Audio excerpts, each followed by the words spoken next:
Welcome back, everybody. This is Lead with Giants TV. I'm your host, Tal Schnell, and my guest this evening is Karen Martin. This is our second segment. Welcome back, Karen. Hi, thank you so much. It's nice to be here, Tal. Great. Liz, thank you so much for joining us as well. No problem. All right. Just kind of a quick introduction. Karen Martin is the author of The Outstanding Organization, which is this book right here, and you can get that Amazon, Barnes & Noble, any bookstore. Wonderful read with a lot of just a little toolbox for the emerging leaders out there. And Karen offers a toolbox that focuses on four behaviors, which is clarity, focus, and discipline and engagement. What like for us to start the second segment, which I thought was very interesting because you actually, some of the research you've done, you actually looked outside of the business environment to find those four key behaviors, and I really find that interesting, and I want to ask you why. Well, because they were so lacking in the business environment. So, Okay. honestly, when I was searching for outstanding organizations, there are several, and I've mentioned them in the book, like W.L. Gore, Menlo Innovations. I mean, there are several really outstanding organizations in my opinion. But I did find that when you go outside of business, you see more evidence of those behaviors more consistently. So, for example, in sports, in the arts, in music, in even scientific research, you find high degrees very often of clarity, focus, discipline, and engagement.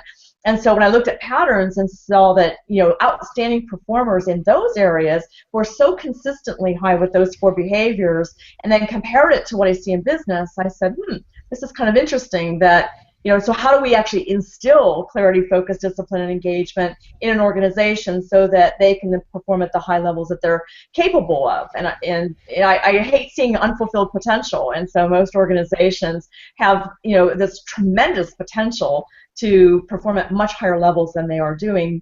We just need to get that self-inflicted chaos out of the way. Yeah, and let's talk about chaos. Why do with all the respect to, I mean, you mentioned that in the book as well. There's leadership programs, there's books, there's all these kind of training materials and things for probably more than any other time. Let's just face it and be honest. But why does it not have an impact on the day-to-day, whether you're a small business or a bigger business or a corporation? It still doesn't have an impact, as you and I were talking about earlier, the discontentment or the happiness still not there. Why is that? Yeah, good question. So what I believe is that we skipped ahead and we continue to skip ahead to solutions that don't address the fundamentals. And I love Larry Bird's famous quote from basketball.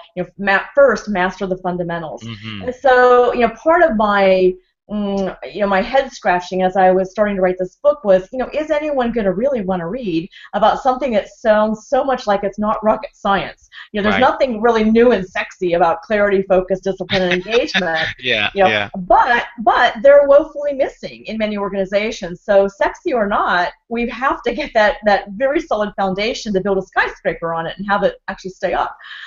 So I do believe that there's a bit of psychology behind it. I think that so I talk a lot about truth-telling in the book, and Hmm. truth-telling goes as far as, in the first segment, you mentioned communication, which is a big part of the clarity equation.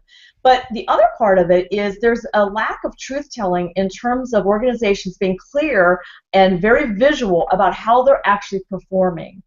And so visual management and bringing metrics and performance into the forefront so that people can see it and not hide from problems is a big part of it. Making problems visible is another big part of it. And it goes against every inclination, especially in a blame-oriented environment. People want to hide how they're actually performing. And so you have to start with these psychological precepts and build this trust that telling the truth about performance is a good thing, and it's going to be handled in a very professional and positive way. Hmm. Problems are good. Yeah, I want to come back to a point there, and let me have also Liz share with her thoughts here into the conversation as well. Karen, how do you help organizations and leaders develop a picture of what success would look like if they can achieve it? You start with how the day looks and then go into how the month looks. It's an envisioning exercise. How does the year look? How does it feel? It's interesting about business. In the 80s when I started in corporate, no one wanted to talk about feelings. It was like, no, no, no. We don't talk about feelings. We're human beings. It's nothing but a sea of feelings. And so, to me, defining success is not only in the numbers, which I very much am all about, key performance indicators and numbers, but it's also about how does it feel? Can you actually sleep at night? Can you sleep better than you did? How does it feel during the day? Is it stressful? Is it calm? Are you always fighting fires, or is it just an occasional fire, which outstanding organizations experience?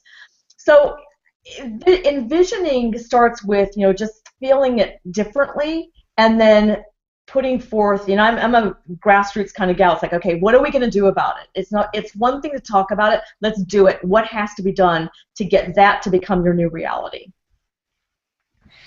That's very true, and I want to say, going back to an earlier point, which relates to what Liz is asking too, is so many companies are focused on performance management, on the metrics, on the numbers, and where they are, whether for the week or for the month or for the year. But in between is kind of what I call, sort of a sandwich, if you will. We have the goals and the vision and what we start out with, and then we have the results and the metrics. But I think that, and correct me if I'm wrong, like in between there's this, what I call the culture, and many companies say they have it or they're working on it, but the culture and that going from the goals and the vision to the performance metrics and all that, something is missing in the middle, and I think that's what creates a lot of employees' disengagement. Is that your perspective? Yeah, I think organizations have difficulty understanding that results are important, but the process for achieving those results is actually more powerful. And by focusing on the process for achieving those results, you're actually going to have longer-term success.